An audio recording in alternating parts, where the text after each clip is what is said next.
Totoo pala kapag may edad ka na, saka mo lang ma-realize ang ganda ng buhay nung bata ka pa. Noon simpleng saya lang sapat na. Laro sa labas, tawanan kasama ang mga kaibigan, at uwi sa bahay na pagod pero masaya. Wala pang mabibigat na problema, wala pang responsibilidad na kailangang buhatin araw-araw. Ang iniisip mo lang noon kung anong laro ang susunod at kung anong oras kakakain.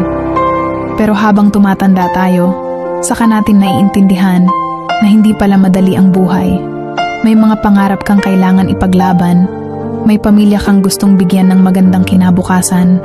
Doon mo marirealize na ang mga simpleng araw noong bata ka ay mga panahong hindi mo na mababalikan.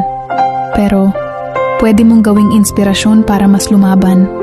Kaya kung pagod ka man ngayon, tandaan mo lang, minsan kang naging batang puno ng pangarap.